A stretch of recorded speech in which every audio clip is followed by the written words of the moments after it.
Thanks, Heather. Um, Happy Monday, everybody. It's like, okay, we've got a good week and then we have you know, Labor Day's almost here. So crazy how fall is here. As you know me a little bit, some of you may not, most of you probably do. Um, I'm Carol and I'm full-time in the Orem office, clinical therapist and a couple other things. I love educating, and my CFLE, Certified Family Life Educator, continues me doing some education that is really enjoyable for me. So hopefully you can enjoy this. Last month, if you remember or noticed, that we kind of did some tapping and some joy, like how to combat um, that and find joy. And now we're like, oh, let's combat some fear, right? So fear is a natural, normal emotion. So of course we're going to do a little bit of brain stuff, um, go into how we manage that, how we manage worry or what that looks like, um, and then managing your energy, and then how do we get to the chemistry of calm? And I'll explain all that. Of course, it's a book. If you know me, I am always referencing the book on the subject or several books, right? So there's lots of books. I've mentioned this one before. Um, I will, I always have the references in the back. So as we go along, I will also reference other workshops that are already on YouTube. So always check those out if you want more on a subject, and continue the journey for some free workshops, right? Um, let's see. Let's just get into it here. And as Heather said, go ahead and chat your questions or comments as it comes up for you. You can write them down. You can send them to Heather privately, and we can talk about them at the end. I will check the chat as we go and just kind of go along with that as we go through this PowerPoint. So the fear of the future. So if you have a pen and paper, um, this is what I want you to participate in this way. What are your fears of the future and the what ifs? So most of the time you have an automatic negative thought. It's called ants. An ant that comes in, an automatic negative thought of the future. So here's the fear of the future. Here's what ifs. We do a lot of what ifs, and in therapy, when I'm sitting with a client, I point out sometimes like, wow, there's a lot of what ifs that we've gone through so far, in a very short amount of time, in a very fear-based future, right? What if this and what if that? And we are in the future. Every time we say what if this happens? So we have to kind of understand what the fear of the future is, and fear itself, anxiety, worry. As I go through the anxiety program, which by the way starts again after Labor Day. It's every Monday, 5:30, free to people that have the benefit of Blomquist Health. And we go through 5 weeks of anxiety um, program, managing anxiety, learning how to combat anxiety, the whole shebang. So this is an explanation of the difference between worry and anxiety a little bit. It's not an anxiety. It doesn't mean that you always have an anxiety disorder. It just means that we have some anxiety, that worry turns into anxiety. But you can see the comparison here. It's like, okay, worry is normal. The what ifs of the future are normal. Fears are normal. And we just have to decide what level normal goes into impairment, right? So worry is mild distress and temporary. And it's a little more thoughts and verbal. And it's like, okay, I can have an automatic negative thought come in, and here's the given situation. And then you call someone or you talk to someone about it, or something comes in and you're like, oh, yeah, this is controllable. I have a solution. Oh, we figured it out. Maybe I don't know what to do right now, but I can pretty much write down pros and cons, or I can do some things like that that cause some I'm going to mute the background noise a second. Um, and so, then you can kind of go through, oh, I have a given situation. I can figure it out. I can call someone. I can ask someone. And then you kind of push that out of your mind for a minute until you get the answer, right? So it's very controllable. These ones on the other side linger. They're in the physical body, they're in your mental imagery, and you have less problem solving, you have less control and power, right? And you feel like you have less control and power at the time, anyways. And then it's really not controllable. It's a fight, flight, or freeze, maybe. And then you have a blocking process where you freeze. And your brain says, no, you have no power over this fear.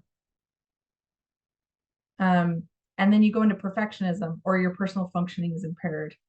Now, ruminating, by the way, let me just give you a little visual right now, little iceberg.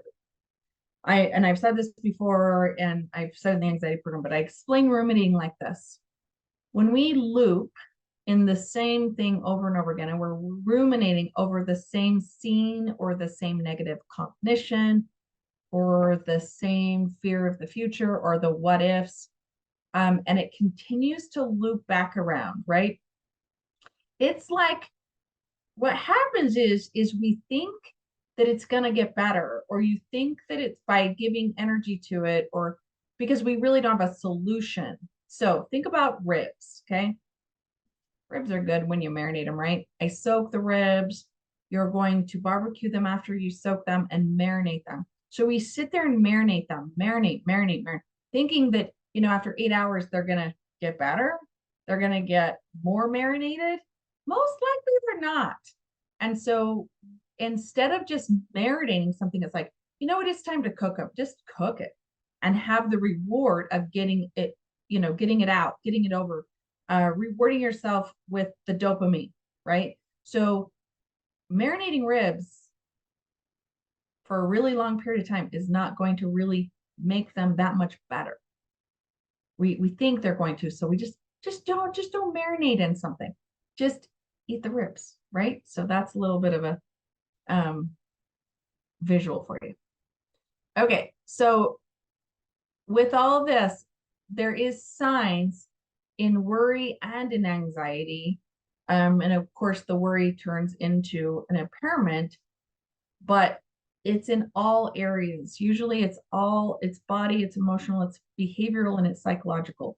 So, and physiological. So here's our body. It goes into an illness of aches and pains and difficulty breathing and sweating. And then we get into a panic or an anxiety. And I'm not going to really go into that. There's a couple workshops that you can go into more of the anxiety and the panic and the differences between that. But just know that there's emotional impairment, there's cognitive. So think of, when you see this slide, how many of these are coming up for you? Do you have focus, issues? Do you have focus on the negativity? You have thinking errors in that way?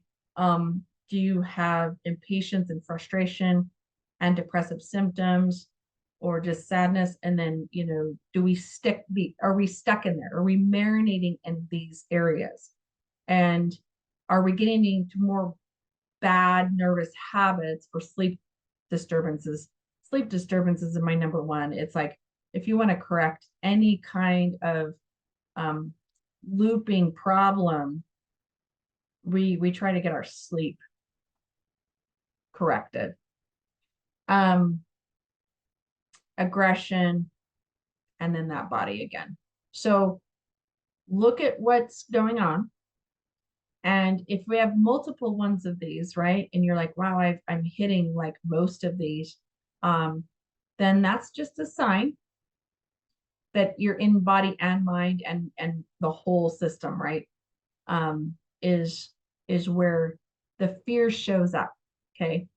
So again, last month when we talked about the opposite of joy is anger, right? So I talked about the liver and how anger shows up in the liver, and one of the organs for anger is liver. So there is definitely mind and body connection.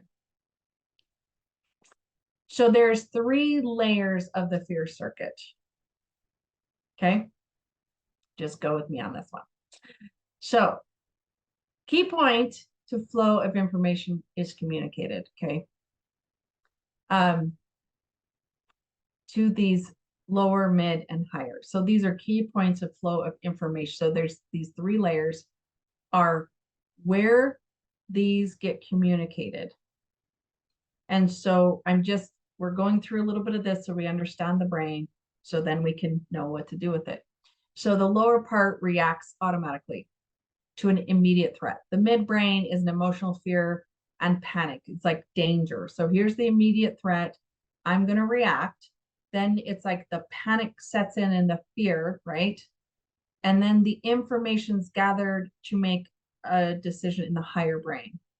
So just so you know, there's like these 3 layers, and it really does go that way in different scenarios. And so when you have a reaction to something and on it, and most of the time it's the past, we were just talking about the future, the fear of the future.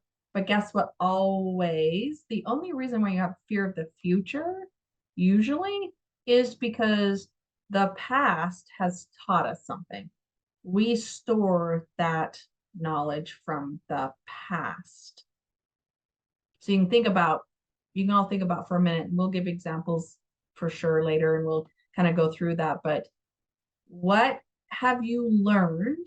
And later in this, I go over negative cognitions. So what have you learned as an automatic ANT, which is automatic negative thought, or a negative cognition about immediate threat from the past?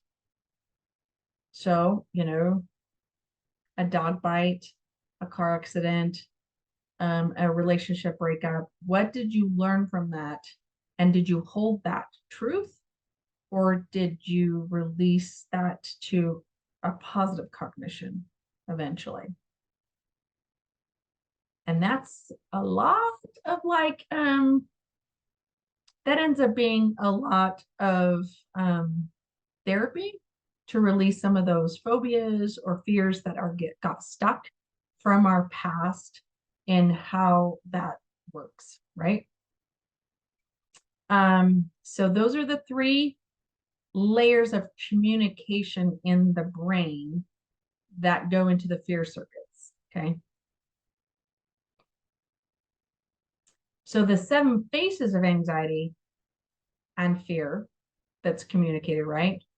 So fear is the root, by the way, and like shame is the root of worthlessness, right? So fear is really the deep-rooted issue of anxiety. So we go into fear, worry, right?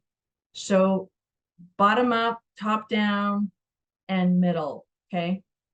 And this is straight from The Chemistry of Calm, this book. And I talk about it later too in this workshop, so don't worry. And this is referenced in the back, Chemistry of Calm. So 7 phases of anxiety communicated. Okay, so scarcity, right? Avoidance, and then top down worry and learned behavior. So like I was telling you, like we were talking about, okay, so here's the learned behavior, excuse me, from the past, right? And then there's this middle part that's like, oh, here, now go into, if I go back to the other slide, you'll see how these line up, right? So here's the panic, and here's the ruminating, the marinating, just keep marinating those ribs, the compulsivity. So we compulse, we obsess, okay, that's the ruminating a little bit, and then we compulse. So if we're obsessive compulsive a little bit, it's not a disorder, just, we're just compulsing about something. oh, wait, that's because we've obsessed about it and then we've acted on it. So we've thought about it and now we've acted on it. So that's where the anxiety communication shows up, because the brain needs these 5 things. Okay. So again, take out your little notebook and say, hopefully you're on lunch, you're not driving, or you can write some things down. When you don't know about something and you have a lot of unknowns, which are what ifs, you can say, okay, how can I make this more clarity, give myself more clarity in the brain? And how can I connect the dots or find connection to something? Okay, so we have to have clarity first. This is how I teach a lot of workshops. Like, here's the clarity. We get some education on the clarity part. Then we connect the dots. Then we find control, and then we can close it down. But until we find some control around something, we can't close it down. And that's where we usually go, oh, we can connect the dots. And then we get to that clarity part. Yeah, oh, wait, and then connect the dots. And oh, that makes sense. I tell the brain, oh, yeah, the facts are this, but then we don't have any control over it. So we feel completely out of control. The knowns are the unknowns, right? How many of you get stuck right there? It's not letting it go as much to get to closure. It's just coming to a realization, or we call it a radical acceptance in DBT. So do you get to closure in your worry, in your fears?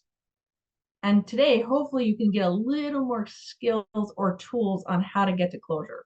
But first we have to find control. Most of us can find the clarity and the connection. It's like, oh yeah, that makes sense. Because man, we do that when we brainstorm in my office a lot, right? With my clients, like, oh, oh yeah, that makes sense. The connection of like, I haven't been sleeping well, or the winter's been really tough, or I've been really stressed out and I've had lots more chronic stress in my life, or I'm going through a situation that's situational. And you can connect the dots. Oh, that helps, right? Because then it goes back to clarity.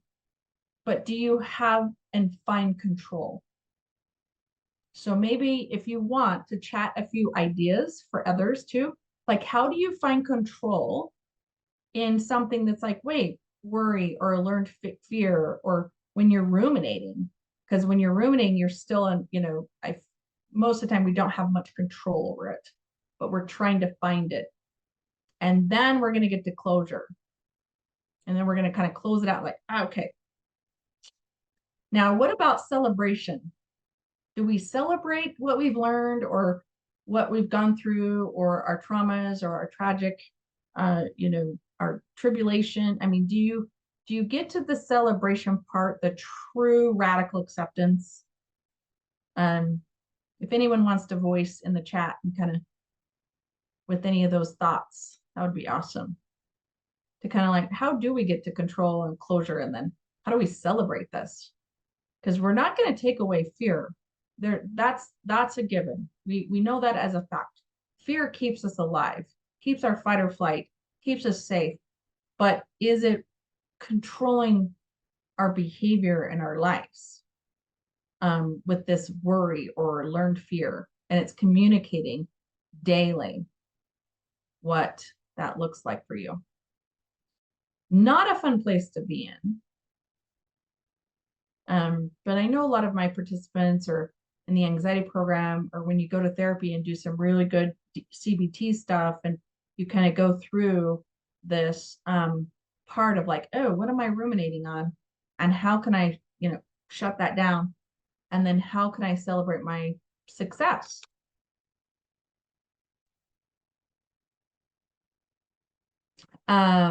Someone says that celebration would include like finding out what you are worrying and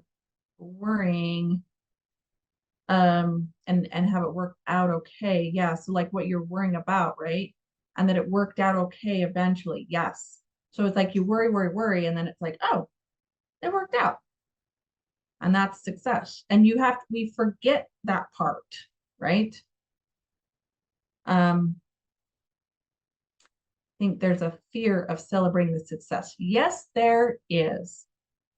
There is a fear of celebrating the success because we don't tell our brain that this was good for us or that we are capable of doing this again. We don't want to do this again. It's scary, right? We don't want to go through that again. So we don't get to celebration. That's why I was like, the last C is so important. It's like, how can we get to the celebration part where we can accept it and learn from it and then go, oh, because that sounds really, you know, un, you know, unreachable, right? Unrealistic that we can celebrate, but really the brain has to have the reward. And for us to say, hey, we figured it out, we did a good job, we combated the fear, and we have control and we're capable. And that's what the brain really needs to continue to have more success in the future. So midbrain, right? Just a little bit more on the midbrain. That was that last one. It's where our fight, flight, or freeze is. It's where we flood. That's kind of like a John Gottman term of flooding, where the body completely, I call it like shock. It's like I compare it to shock. Like when your body floods enough that you're in shock, you pass out. You know, if you're bleeding to death and your leg is, like your body's going to start shutting down resources, right? And you think that you're bleeding to death. So flashbacks, ruminations, so intense fear. So genes change in this way. The chemicals, the genes change actually in the body and in the cells. Okay. And I could talk all day on that. And that's just all I'm going to say there because it's so deep. So survival stress response, right? So this is really important to understand. And we have to get back to the frontal lobes to celebrate, to have control. This is where we have no control. This is where we take back control, where we have self-talk and ways to reason and make decisions. And we can say, oh, wait, I don't need to be in this intense fear. I'm not going to die right now. So, for example, when emotions hijack us, so chemicals hijack our brain, and chemicals are emotions stored, and then our emotions turn into chemicals. Honestly, then allow time and practice. There's two chemicals that come up if you just keep it very simple. Heather Forbes talks about this in Beyond Consequences. I don't have her actually referenced in the back of this, but it's a parenting book about where the fear and the brain and the love, you're either in two chemicals or emotions, right? Is love and fear. You're in two chemicals. So it's like when you are parenting, think about it. Do you get much teaching done or anything done when we're in fear brain? No. If we are in love brain, we can learn, we have empathy, we have patience, we have all these other emotions that come. So we want to make sure that we're in love brain, basically, in that emotion. It's really a very concentrated emotion. Fear, out of control. Remember, we have no control. We're not taking on our own control. So we want to wait until we get into the other side. So you ask yourself at this point, what is unresolved? Okay. These are all fear, again, is an emotion that keeps us alive, but it's when we get stuck in it and it causes chronic stress or sickness or impairment in our life that is where the problem is. So you could be somewhere in between. There's a lot of us in here that's like, okay, I'm just want to combat this and make sure it's under control, the fear brain, or I am in complete loss. I have been hijacked by this feeling and it is ruling my life. And there's a spectrum there. This I wish and I promise you that if you get some treatment, we have great therapists here. We can go into those um, ways to have skills and watch the other workshops and other things to kind of combat that and find your power. This is very, very treatable. We don't need to be in phobias and have something hijack us. Because here's the belief system behind it, right? So write down, okay, ask yourself, what are my unresolved feelings here about my belief system? About fear, about this, about the unknowns, about my capability, about other people, about there's all kinds of things, right? So those are learned, go back to my other slides, learned behavior, learned belief systems. So we have to get to that, and then we have to get to the root of that, right? To reduce the stress, to reduce the sickness of that. So we allow time and practice, which we're going to go through some of those skills of like some tips on that. So this is an example. We're totally freaked out, scared, right? This is my little emoji, right? He's freaked out. And then just scared, those are primary emotion. Secondary emotion, worried and terrified. And then we go into a panic. Okay. So we go into a totally different level of that emotion. So maybe this is like a 4, worried is like a 6 out of 10, and terrified and panic is a 9 or 10 out of 10. And that's what really gets us into the chemicals. So scared, and then we're insecure.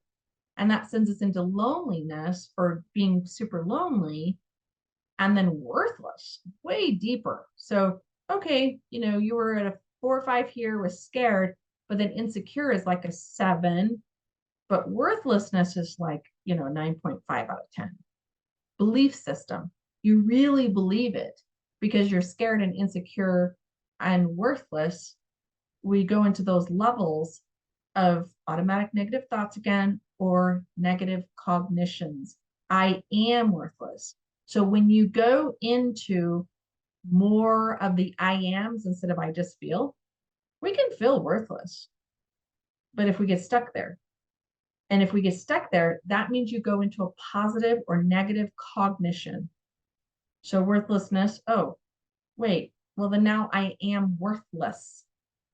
I feel worthless, different. Do you see how that is a total different verbiage? So that's what I do as a trauma therapist is unclear, which is you. I don't do it. You do it. I just guide it. You unclear, you unburden, it's called, that belief system.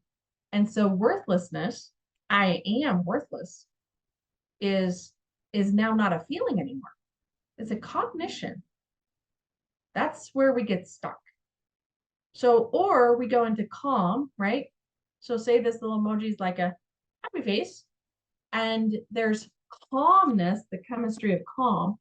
And now I feel understood, and I feel worthy, or I am worthwhile.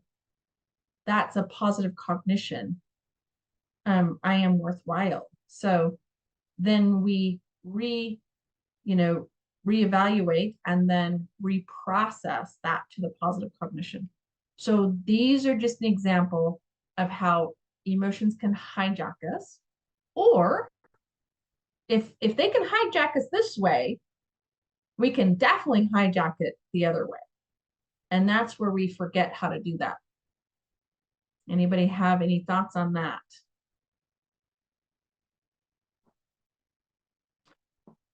You can chat it or voice it out. So just a little bit about the vagus nerve and the vagal circuit. This is just up for some information. I just put the article down here and a couple links that you can go into. This is just for your information to go a little further and to getting the body, the feelings untrapped, okay? So if you're getting hijacked by fight, flight, or freeze and fears, then this is a way to get it untrapped. And we really have to focus on the vagus nerve. I'm not going to spend too much time on it, right? Because it's just there just for an awareness. It's huge. It's huge, huge. we've got to correct the nervous system, right? And we have to get into the vagus nerve, which runs all the way through. It's the only nerve that runs all the way through our body from head to toe. So, yeah, so yes, you can tell yourself that you're worthy. Someone put a chat in about like just telling ourselves. So those are mantras, right? It's like I like mantras, they're great. And it's like, oh, I can just tell myself I don't have fear and that I should just be calm. Great. We can tell ourselves that we're worthy. But what I say in the anxiety program a lot and to my clients is like, if we could talk ourselves out of it, we would have already. I can talk myself out of a lot of things, right? No, like it doesn't work that way all the time. Yes, we can have some mantras and we can talk ourselves into, hey, this will be over soon. I will be able to handle this. I am smarter than this. Um, but it's after our body's already activated. Does that make sense? So yes, mantras are great. It's like, yes, but we have to actually reprocess it. And that is a little bit of a process. That is some therapy. Yes. Um, yeah, you don't believe yourself when you say that. And that's really, it's like, it really sucks. It's like, I just want to be able to say, you know, so I have like three honest sticky notes that are some of my I live by. And one of them is face it till you make it. If we're on this little subject about saying things or believing things, right? But it's a belief system. So it's like, no, we're gonna face it till we make it. We're not gonna fake it. I have some statements that I kind of bunk, right? For a lot of reasons. And that's one of them. Like, oh, we can fake it. A while, sure, sure. But we really want to face it. And if you really want to face it, then you change the neural pathways in the brain, which I'm going to get to in a minute, how to change those neural pathways a little bit. And then it's like, wait, feel it to deal with it.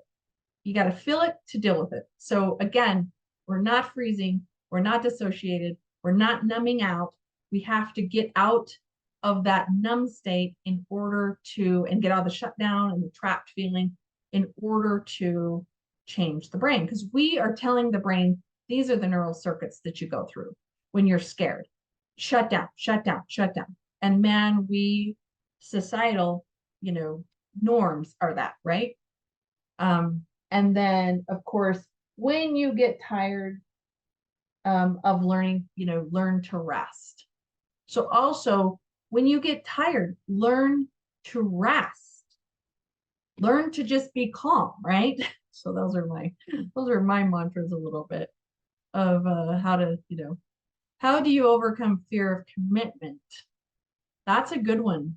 Um, um, and I will think about that and we will address that and maybe at the end in a little bit. But commitment is a huge fear of that's a back, right? That's further back of your fears of trust, because that's commitment's about trust. So, and then that goes back to attachment. So think about that, whoever just posted that in the chat. And so here's trust. And then the deeper root of that is attachment. And then here's the fear, deep, deep, deep fear, but it's really about attachment. So to answer your question in that a little bit, if you want to research attachment and go to some of my workshops on that, it's about revamping your attachment style. If you're disorganized, anxious, or avoidant. So if you have an anxious attachment, you're going to have more anxiety, you're going to have more fears. If you're an avoidant attachment, you're going to be a freezer. You're going to just shut down. So the balance of brain chemistry, right? The author of these two books, like, of course, he came out with The Chemistry of Joy first. And then The Chemistry of Calm is the one that I own. And I just absolutely love his protocol in here. It goes through every area of kind of going through the whole body, of course, right? So that's why I like this one. He really, steps into the science of it, but he goes through step 7 steps of balancing your brain chemistry and resilience and managing your energy and aligning with nature and quieting the mind and turning towards feelings, cultivating a good heart and creating deep connection. So these are only 2, managing your energy and what feeds your energy. So just a little bit on this slide. How do we recharge your body for a healthy mind? Well, he talks about renewing with the diet and mindfulness. And again, mindfulness workshop, mindfulness webinar workshop. There's one that I've done there's a couple on our YouTube channel that are awesome. And one of them that I did was how to get through depression mindfully, or there's some mindfulness ones. So if you really don't know about mindfulness, go there and check that out. But really what I want to focus on is like, okay, what just robs our energy? Chronic stress. He talks about it basically rusts us out, right? And he talks about how the brain uses 20% of the body's fuel, which is glucose. So here's the brain uses sugar, glucose. We have to have that. The rest of the body uses protein and fat. Okay. So the brain really needs some good fuel. And I'm not saying that we eat sugar because that's not the case. That's not going to help. That's the problem, is we are a sugar-filled, society for sure, and carbs. And so we need some, yes, but we really need we need the body not to burn off, that really fast. So what happens is the brain needs a lot of that energy. So that robs us. Actually, is like, here's glucose. It needs it for the brain for sure. It's like the biggest part of what the brain needs is glucose, and it's the main fuel source for the brain. But at the same time, what happens when we eat a lot of sugar or carbs? So go back to diet, right? So we have to say, okay, there has to be a very good balance of that. And then he talks about toxins and chronic inflammation. So those are the main things, right? So you think about what are toxins, lots of chemicals and toxins, but also toxic relationships, right? Chronic inflammation robs our body the most. So of course, how to repair those things, I'm going to talk about next, but we really, in order to get out of chronic inflammation, of course, the number one thing of that is sleep, so and someone says it makes sense that when I'm overthinking too much, I get hungry. Yes, that is absolutely why we have sugar cravings. That's actually scientific, what you just said, because we need like, oh, my brain's like just so guess what? When we're in chronic stress, we start rusting because we need more and more of that. So what do? We crave sugar and carbs, and then we feed it, and that really doesn't help us. It doesn't make you stop thinking about it. It just means we're overloaded with so much brain, brain, robbing us of energy from the brain, and then we don't sleep, so the brain doesn't repair every night. So what happens is, how do we get into the chemistry of calm? So we calm the brain, and we don't have to use up so much energy, and our sugars. And so then we want to eat more, and that is the scientific loop to, I guess, the word I'm trying to say is the steps to why we have sugar cravings, because we don't calm the brain enough, and we like burn it out, and then we don't repair it with sleep. So we're burning out the brain, and then we're needing, I need more sugar, I need cravings, I need glucose, which is carbs, right? And then our toxins do that too, completely. We have to detox. And if you want more on that, go back to last month of detoxing the liver, detoxing the system, the gut health, and your liver to get rid of toxins. Because our liver's working really hard, by the way. So we're talking about the brain today, but it's like, man, the liver's working really, really hard to get rid of those toxins, and it really wears us out. And then the chronic inflammation. And so, of course, I'm trained in this, and I do a ton of extra training, and I take a lot of summits on the body parts with mental health because I'm a certified integrated medicine provider for mental health. And so I continuously do that and continuously have to keep my certification up. And I do a lot of free summits and other summits on the body because it has so much to do with our mental health. Okay, so there's that little bit of chemistry of calm, a little more on that. So how do we get balanced, right? Let's get to the how to do it. Well, first we have to know where we're out of balance.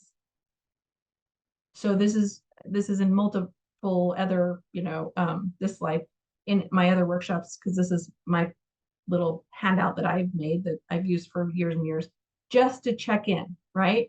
So where are you out of balance? In your emotional, spiritual, or your mental, or your physical? Most people, I start with physical, of course, because if we don't look at the physical, we are not going to get to the rest. So look at your sleep, diet, and exercise. So just pick something and go, oh, okay. And by the way, little tip on the balance part, and I have this in other workshops, but if you want to see where you're out of balance, actually, the very easiest way that's so simple, I have usually people do it for 30 days, but I want you to do it for 7 days. You keep track of your time and your energy and your money for 1 week. It's very simple. We have 168 hours in a week. 168 hours. As I was going through this book yesterday to prepare and to see where my notes were and see what, I was like, I can't ever stop when I get into a book, right?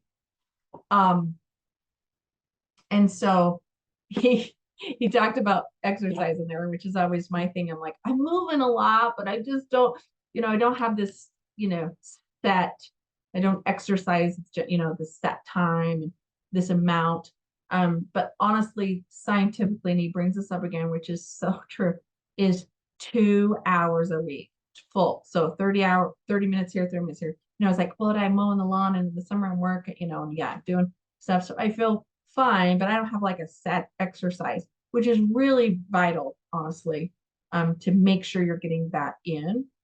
And he's like, after 2 hours, guess how many hours you have left over the week? 166. It's like, so think about it. We're moving, exercising for 2 hours out of 168 hours in the week. Do you see what that is? That's a problem. But we are moving during the day mostly, right? We're not really. We're not as much as we used to, of course, right? Our kids, we're not, So think about it. That means we're out of balance. And we have to really make sure we're sleeping and we have a really good diet because we're not physically laboring like we used to. Nothing like my grandfather did, even though I'm physically laboring all the time. I'm doing projects all the time, and we're doing these or we're doing that. But then I'm not doing exercise too, but we have to because we're not doing these things as much. So, and then go into your mental. So just keep track.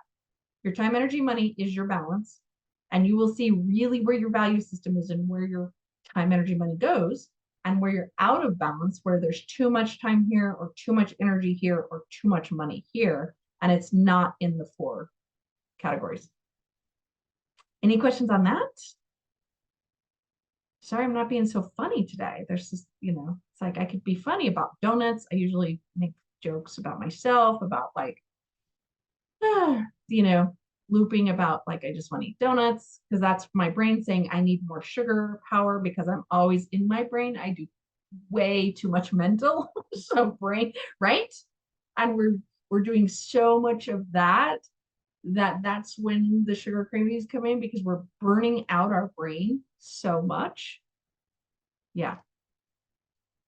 So if we want to, we're gonna fire um something, make it some of those things. So there's so much to the firing part and the fire hose, and it's way deeper than you know. So I'm an IFS therapist too, so it's internal family systems. And so one of the protector parts that we call it in part of our whole being, right? We all have a firefighter. We all have a fire hose kind of thing, right? So this reminds me so much of like, okay, so if you're a firefighter, if you're gonna, get angry or fire hose something because we just are afraid, or we worry and we go into those comparisons, or um, we will just we'll fire we'll fire it, right? We'll fire out. And so that's your firefighter part. And so you will wire and rewire that part of every time this happens, you just let somebody have it, right? And that is what's going to structure your brain. So if we can do that, then we can unwire it. So really it's like unwire what fires, right?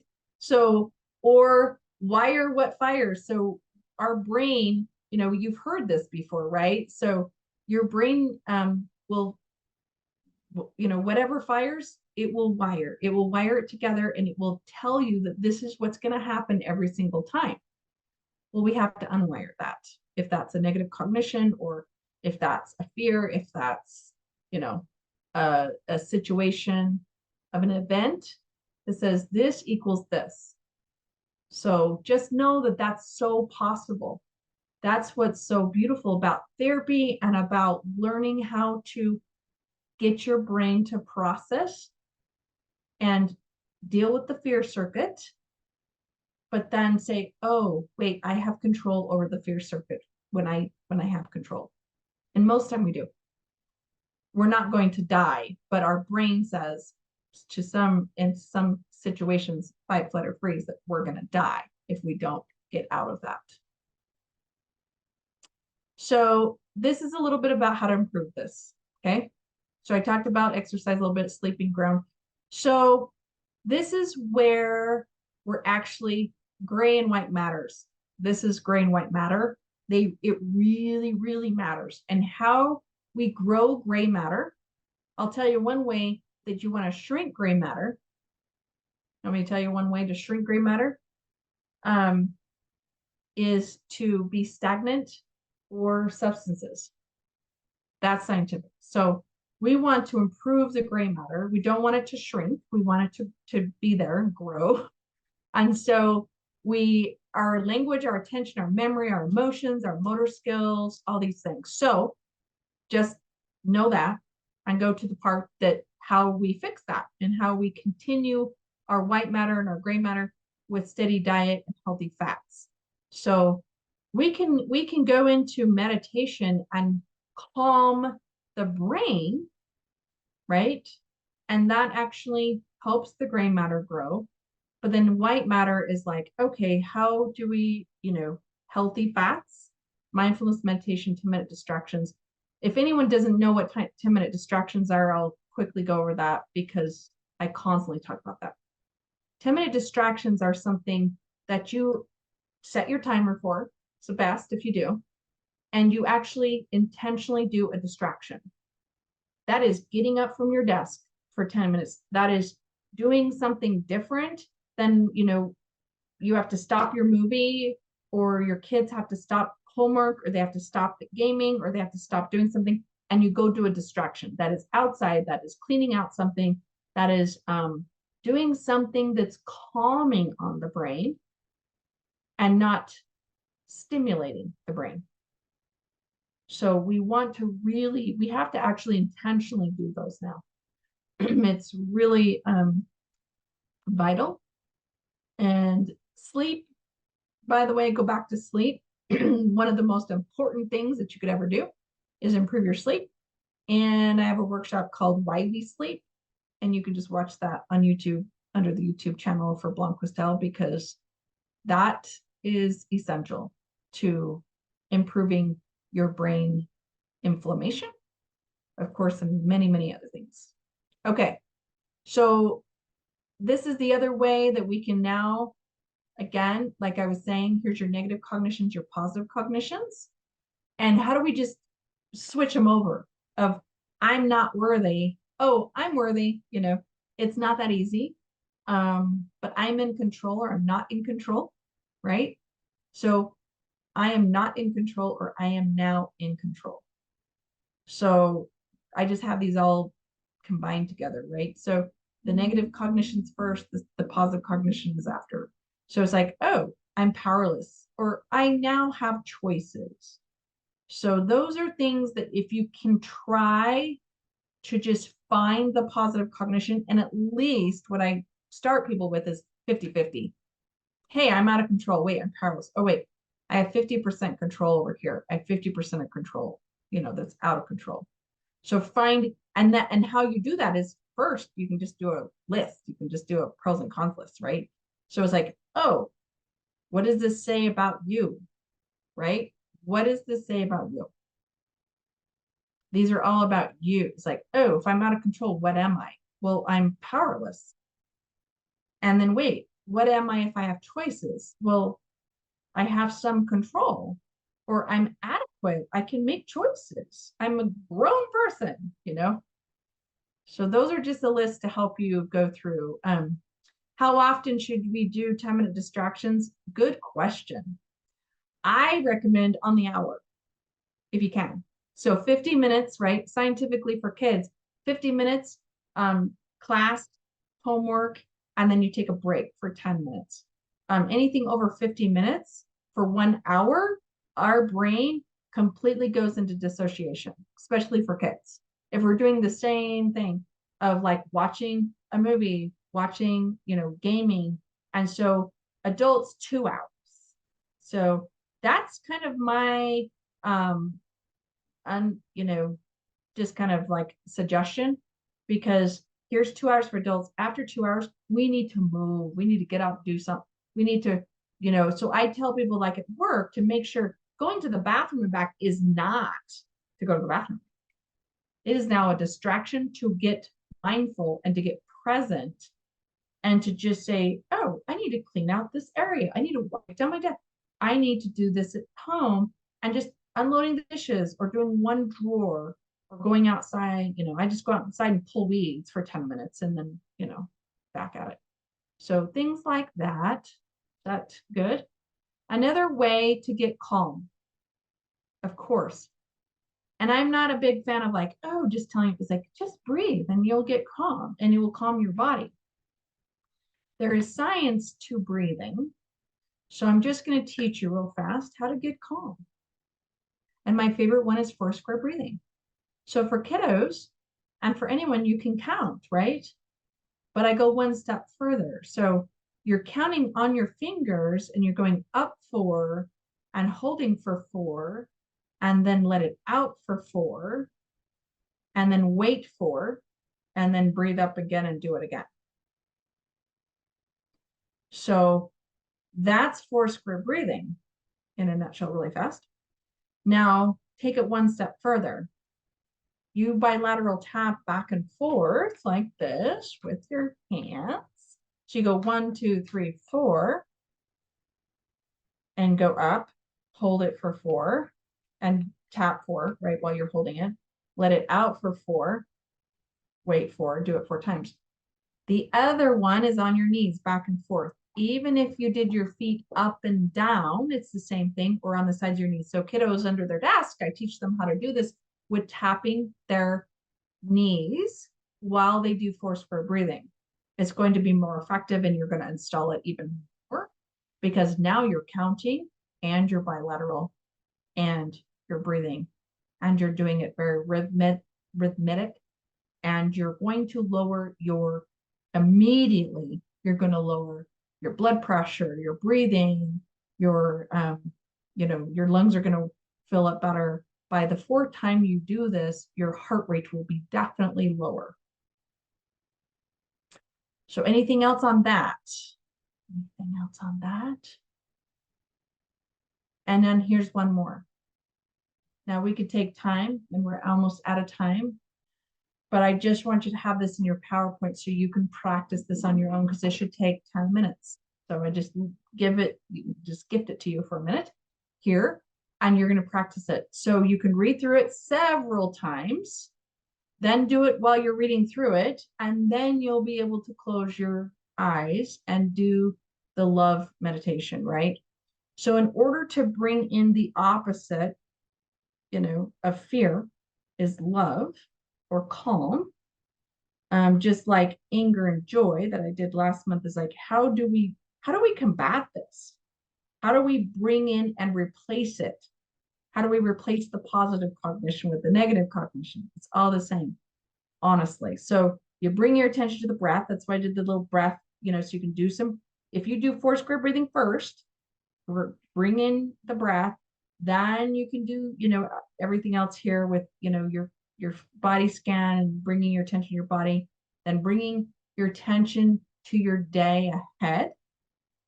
Now that's just a suggestion. I would say bring your attention to your day right now, because that's a lot more mindful. But if there's something in the future that you need to give and gift love to instead of fear, then you re-gift it. And here's how this happens, right? So review your plan, commit your daily commitments, place your palm on your heart, anything like that.